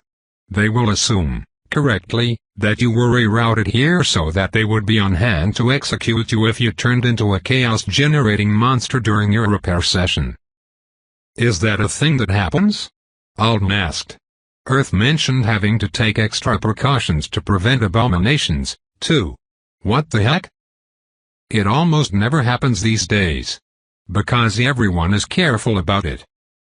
That's good. I suppose. What's in the present? It's a surprise. One far too extravagant to give you for free no matter how charming you are. Help from me doesn't work like that. I get it, Alden said. I know you're not a genie. Thank you. After I've thought about it a little more, maybe. There was a pause. Stuart is home from college for his weekly study days. Ah. He got in. And got started. Months passing changes a lot. Did you want me to say hey to him specifically, or talk to whomever you like? Alden nodded. But he was upset you died. And you have seen the worst moment of his life. And you're carrying around a piece of his foot. Line of asterisks. Alden spent a lot more time after that sorting out how he wanted to handle the return to Earth. He tried to consider his options, all of them, not just the obvious ones. Because once he left this forest behind, he wasn't going to get many chances to undo whatever choices he made. He could really go anywhere on Earth he wanted. That was a rare opportunity, and the system wouldn't rat him out. He could drop himself in Hawaii. He was already dressed for it after all. And he didn't know how much money it took to go on the run for a lifetime, but he was betting it was less than he had. He had the same amount of gold he had been in possession of before he left. Plus full payment for his work at Leafsong. Plus a pending amount that was large enough to earn the attention of even the part of his mind that couldn't stop focusing on the abused state of his authority. Alden wondered whose pocket it was coming out of. The triplanetary governments? The universities? Joe's? It didn't say who it was from. Only what it was for: service in a corruption field unsuited to his rank, accidental deprivation of his rights due to loss of contract oversight, and exceptional acts of bravery unrelated to an official summons. Unless the currency exchange rate was very different than it had been when he left home, Alden now had more than $12 million. That's too much. What does a person even do with that much money? Although, if someone told him he had to give it all back or else return to Munthagun for another half-year, he would gladly hand over every dime. So maybe it wasn't that much. On top of that, the Privileges button was pulsing on the interface's main menu. When he selected it, he saw a few new things. One was a decorative design that had been awarded in addition to the extra pay for the exceptional acts of bravery. From now on, it could be embroidered on the shoulder of clothes he purchased from the wardrobe if he wanted. Like a medal, I suppose. It had been issued by Alice Art several hours ago, so she must have known by now that he'd made it safely through the strange teleportation process and his second affixation. It didn't have any attached benefits Alden could see. But the embroidery patterns on their outfits obviously meant something to wizards. Maybe it was just a mark that indicated people ought to be nice to him, since he was an extra awesome rabbit. He was also now an authorized witness for certain kinds of system-related actions and legal contracts. It was more of a convenience than a power. It would remove a hoop to jump through for things like the class trading process. Finally, he had a privilege listed that was only a single word. No description of what it was or how he'd obtained it. Not that he needed one. It just said, Mother. With his mind, he flicked through the interface, examining everything else. Money.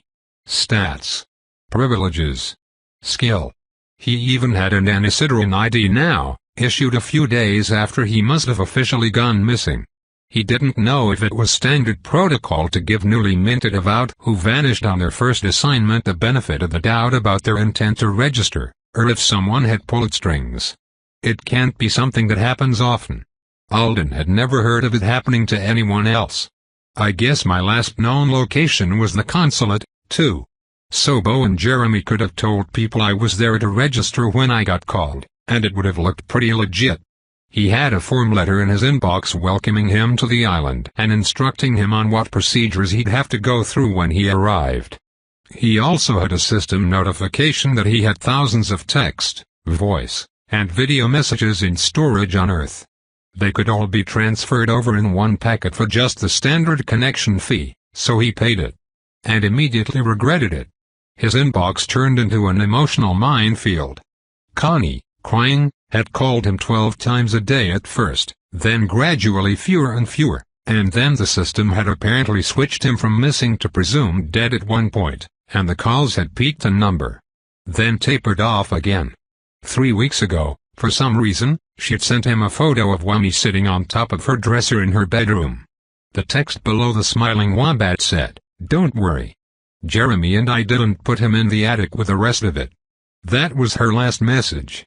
Alden had to take a few deep breaths. And then a few dozen more. The other messages weren't quite as emotional, but they were still overwhelming.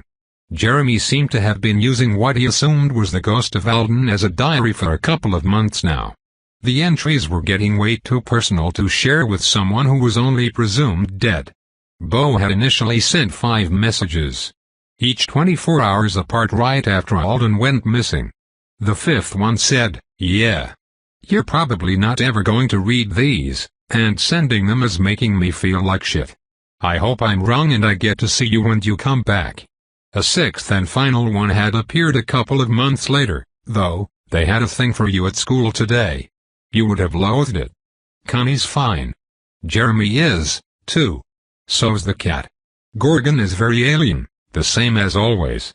The thing at school had been a large public memorial service, which was definitely not what he would have wanted for himself if anyone had ever asked him.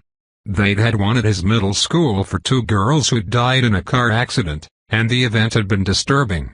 Alden had hated the way so many kids, and even a few of the teachers, suddenly became posthumous best friends with the dead girls even though they'd barely spoken to them in reality.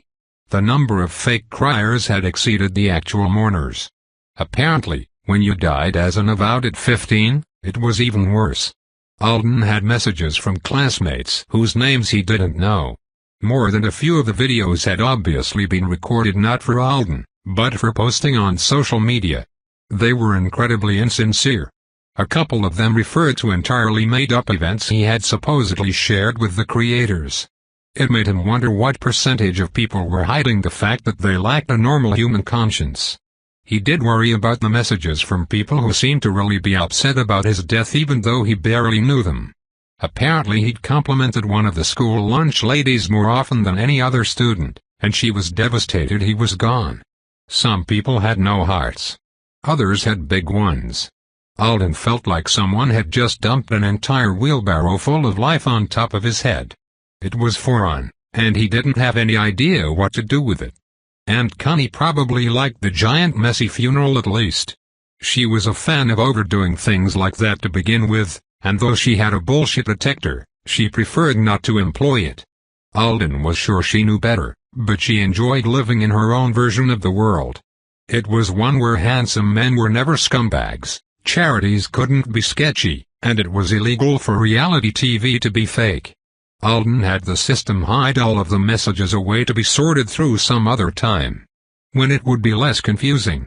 If I went on the run in Hawaii, Aunt Connie and my friends would have to keep my existence a secret.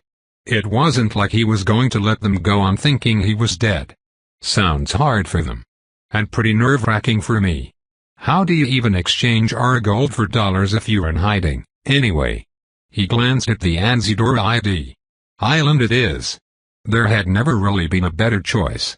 And back when he was more sure of who he was, Alden had been looking forward to being a proper, Anisidran avowed. So despite weird circumstances and less certainty, the plan is pretty much the same. Get into a good school, learn to use my powers, gain some survival know-how, get stronger so that if something like this ever happens to me again I'm not so helpless. Figure the rest out from there when I'm not so burned out. Great, he said to the woods. So, now I just have to get myself to the right planet in the right way and get started. He was very tempted to just show up in the Chicago consulate. Pros, he could talk to Gorgon and make sure the alien was okay after the right. Cons, he and Gorgon didn't actually have much to say to each other that could be said. It would just be a social visit. Probably a brief one. Because even if Alden pretended like he'd just been sent there because it was the location he'd originally been summoned from, he couldn't very well act like he was ignorant of where he was supposed to be when they'd given him a new ID and a welcome letter. If he openly wandered around Chicago for a while and visited home, he might get a pass for being a teenager coming out of a bad situation. Or he might be banned from legally returning to the U.S. for family business and hero work. Not worth it. He made a decision. And shortly after it, his first phone call in a long time. A few seconds later, a woman appeared. She was wearing a flawlessly tailored dark green suit jacket with a rainbow-colored pen on the lapel that said Toronto, and she was standing between someone in long, glittery white sleeves and another person in gray camo. Alden couldn't see their faces, just their arms thrown over her shoulders. Over her head in the background, two curved, glass buildings rose against a cloudless blue sky. Lights flashed. Someone said, "Smile, everyone." The woman did not smile. Instead, she stared at Alden with her mouth hanging open slightly. He blinked, trying to process the scene. Then he exclaimed, "Ms. Zhao, you didn't have to answer right in the middle of a photo shoot for your job." Cli Zhao shook her head and ducked out from under her teammate's arms. "Kid, you're alive. Oh my God. I can wait and call back in a few minutes. Are you crazy? Where are you? Are you hurt? What happened?" Alden saw the other heroes on the Toronto team asking her questions, and she waved them off with both arms. "I'm fine," Alden said hastily. "I'm not hurt. I just got stuck on a moon without a system for a while. There's nothing that urgent. We really can talk lot. I'm not going to hang up on a dead person to have my picture taken." She was walking away from the group of superhumans. Alden was a little embarrassed. He'd only wanted to ask her a quick question.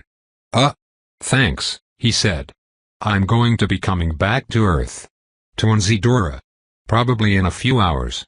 I'm about to call my aunt and let her know I'm okay, but since I know she's going to be pretty shocked, I wanted to be able to tell her when we'd get to see each other in person. You haven't even called Connie yet? You know my aunt's first name? I know your blood type and where all your birthmarks are. She seemed to think that might help me locate you. In outer space. After you got eaten by a teleport cycle." "Oh." Alden winced. "I'm so sorry. You and I don't even really know each other, and I'm sure she probably drove you. It's fine. Trust me. What do you need?"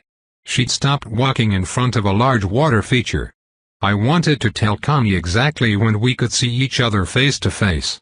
I was hoping I could get her a teleportation pass to the island. But I don't know how to do that. There was no option for it on his interface." "That's all? That's easy. She's your immediate family. It's basically just paperwork on the island's end of things that hasn't been done. Because you haven't been living there. If you tell me exactly when you'll be arriving, I can make sure your aunt is waiting for you. It doesn't have to be." "I'd rather it not be right away like that," Alden said. He needed more of a chance to get his head on straight. "When I see her in person, I'd like to be clean and wearing normal clothes and being more normal than I feel right now. Is tomorrow okay?" "Of course." She examined him. "You're wearing a very dirty tropical shirt. And you said you got stuck on a moon. With no system? Where are you again?" "I'm also barefoot and in wizard pants that don't fit." "Artoni, it's a long story. I'm really totally fine. Either you're lying, or your definition of fine has gone way off kilter. Doesn't matter which right now. Just get yourself back home. Don't worry about your aunt. I'll make some calls right this second, and she'll be easy for you to teleport in when you're ready." And I'll look into your friends. They called me, too. That might take a while longer to arrange. But anyway, I'll put some money in your account so that you can pay for them." "No!" Alden almost shouted. "I don't need money." She looked startled. "They paid me for my time on the moon," he said. "They paid me a lot." Her face split into a wide grin. "Oh yeah. And, I hear you're a rabbit. Congrats on the rare class." "Right. She would know. What does a rabbit even get for being stuck on the true planets for more than half a year? I have $12 million now." She coughed. "I wasn't serious. You know you don't have to answer rude questions like that. But I've never had $12 million before. It's really strange. I feel like I should tell people." Clee laughed. "Rethink that one. At least as far as just announcing it out loud. Buy yourself a mansion or something and let them guess." "Okay. You can pay for your own teleports, though." "I can," Alden agreed. "Put me on your priority contacts list. If I know someone's blood type, I should be able to phone them whenever I want." "That sounds fair." When the call ended, he realized he was smiling. He had just talked to a human. His first in ages. It was nice. The talk that followed with Ant County lasted a lot longer. And it involved a surprising amount of shouting from her about how he was living dangerously, which was out of character, and a lot of apologizing for being a terrible ant, which was also out of character. And unnecessary. "You never had to be a perfect ant," Alden said for the third time while Connie sat on the curb outside a strip mall and wiped her nose on her tank top. "You're my aunt. And I love you. And I'm sorry I asked my friends to lie to you. I was going to tell you I was on a out at some point when I got back home. But you didn't tell me, and you didn't single quote tc come back home." She bawled. His heart clenched. He couldn't think of anything to say to that. "Do you mind teleporting to Nzidora tomorrow? I really want to hug you. For an awkwardly long time." "Okay. I don't think you understand. Awkwardly long. Like a couple of days at least. You should take off work." She blew her nose on the tank top. Line of asterisks. After the call with his aunt, Alden didn't think he had another long heart-to-heart in him. So he texted Bo and Jeremy, letting them know he was alive and that he'd get in touch soon. Then he brushed himself off as best he could and thanked the tree that he had been using as a seat all this time. It dropped a bright green leaf onto his head with accuracy that could have been coincidental but probably wasn't. He tucked the leaf into his new magic bag with his new magic books, then went for a walk, following the guiding arrow the system had provided. Sunset was approaching, and the forest was much darker now. But there was no undergrowth, so it wasn't hard to navigate. Alden considered buying something from the wardrobe, or having the cargo pant hiking boots that he'd purchased on his first day as a rabbit teleported in from Earth. But why spend a bunch of his new money to get himself ugly alien clothes when he didn't really want or need them at the moment? He was going to buy himself good old-fashioned human shoes when he got home. And as many other good old-fashioned human things as he could think of uses for. "I want a normal toothbrush. And some jeans." He was a little trepidatious as the miles ticked down and he approached his destination. He expected to be stopped by guards of some kind. The art single quotations were about as important as people on the true planets could be as far as he could tell, and important people were supposed to have guards, weren't they? Or at least magic walls. Regular walls even. But Alden had already passed by the first evidence that he'd entered an occupied area before even he realized it. It was a low building, about the size of the small house he'd shared with his aunt. It had mirrored sides that perfectly reflected the forest around it and a flat roof covered in fallen leaves. The structure was so well camouflaged that it took a few seconds to make out the whole shape of it even when he knew what he was looking at. It was pentagonal, and it had a pair of dark wooden chairs in what Alden assumed was the front. That can't be the whole house, can it? Alden approached, wondering how to figure out where one knocked on a mirrored building. He tried not to feel spooked by the fact that the mirrors showed everything around them but him. While he was squinting at the place, struggling to find something that looked like a door. A panel beside him suddenly slid aside, and 3 kids around Kibby's age stood there peeking out at him. They were all wearing loose-fitting clothes, and behind them was an open space that looked like it could have been meant for anything from meditation to dancing to martial arts. There was something inside making a hollow talking sound with perfect rhythm, like a metronome. "I told you it was human," one of them whispered to the other 2. "Don't call her it," hissed another. "The instructors say humans think that is rude." Her. Nobody's ever made a particular mistake before. They didn't seem surprised or worried to see him. Just curious. "Hi," he said in Ertonen. "I'm looking for Stuart H. "He's probably at the main house," said one, pointing in the direction Alden had been heading. "He could be anywhere else though," another said. "But he's probably at the main house."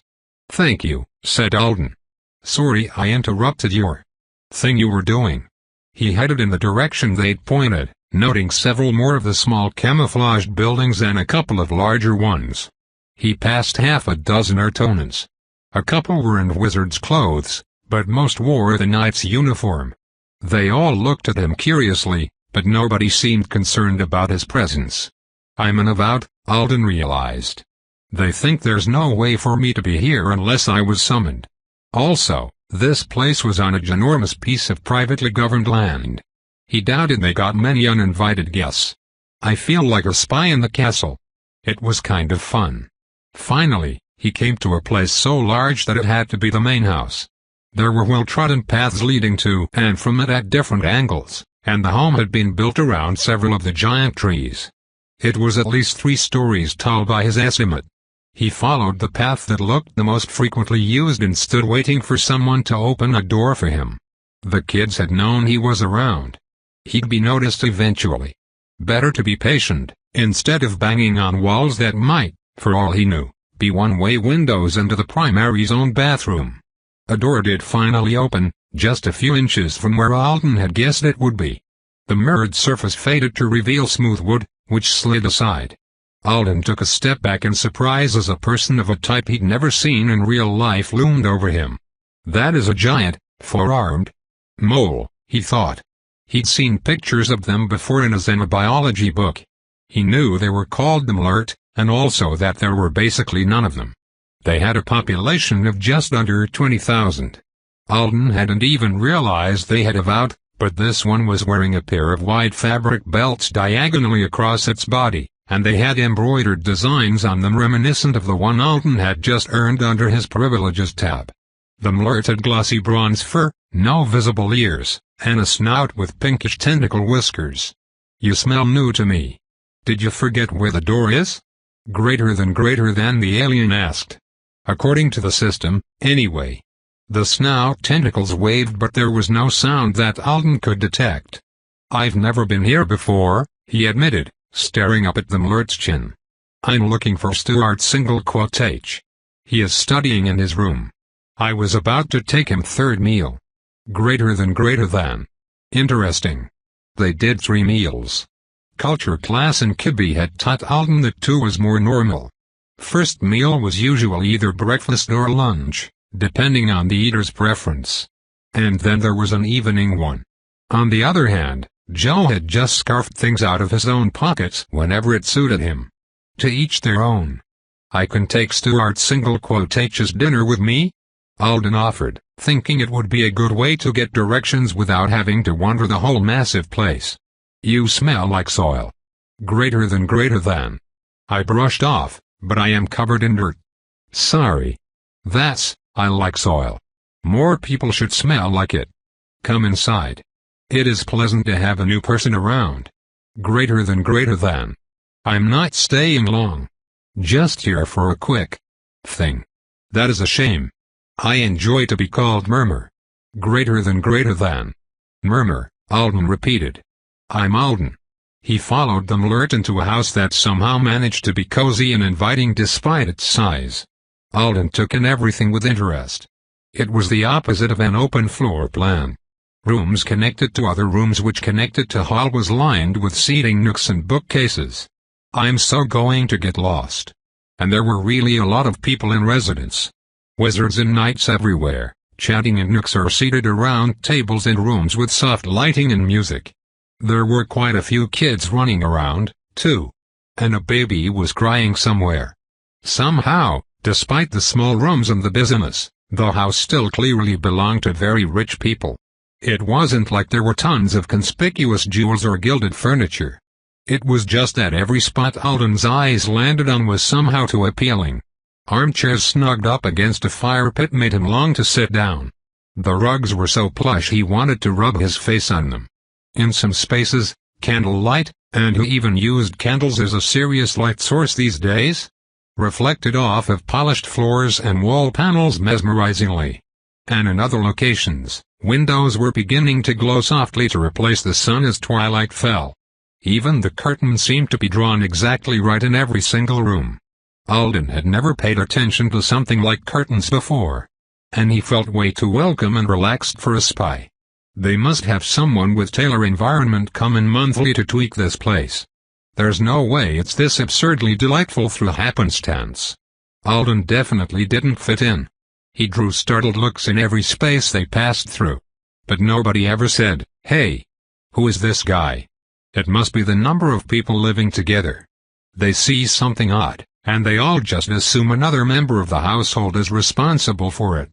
Plus, he was following Murmur around on what was turning out to be a very roundabout mission to get to the kitchen and fetch Stuart H's supper.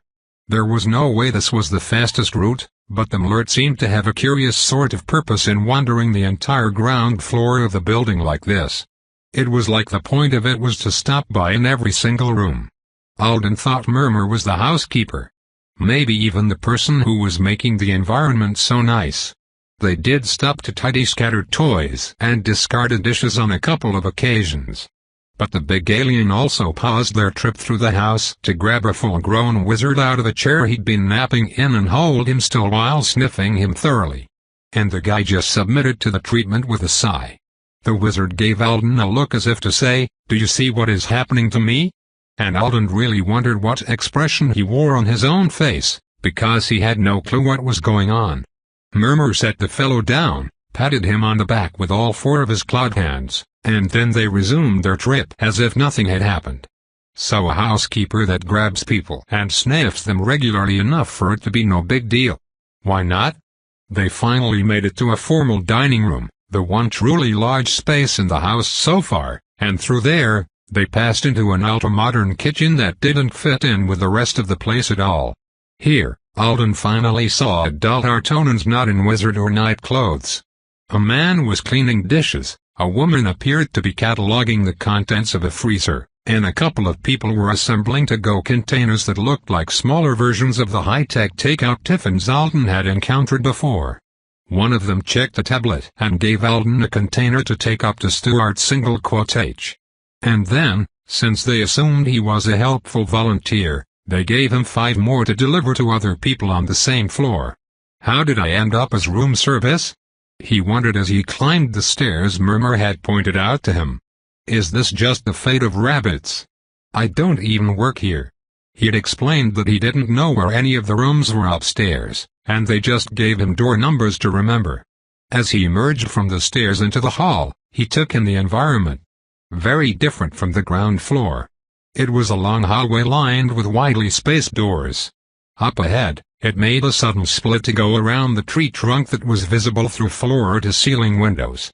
Alden counted 4 doors, smacked his hip into the access panel to get the resident's attention since he didn't have a free hand to knock, and a moment later, a woman in a long gown that he assumed was pajamas took her food from him with only a briefly confused look on her face. These people need to be more suspicious, Alden thought. They are the protectors of the universe apparently, and I could just poison them all. Door number 7, just before he got to the tree, belonged to a familiar face. Rillard H, the instructor in charge of the class at the ceremony. Alden had seen. He was wearing the same knight's uniform, and his black hair was pulled back at the temples with the same small jeweled clips. Alden froze.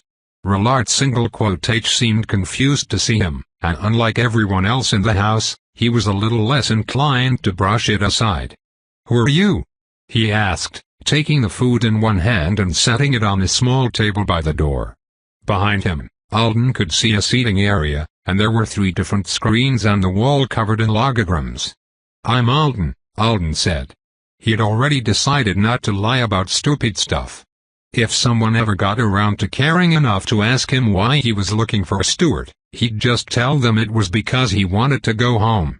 Rillard frowned at his answer. Alden braced for further questions, but instead, the man just said, "Like the Riabi What?" Alden blinked. He was positive his reputation shouldn't have preceded him because as far as he knew, he did not have a reputation. Unless it was as that guy the primary met once who died almost immediately afterwards. "Yes?" he said. "It must be a common name for humans." Rillard muttered. Then he closed the door in Alden's face.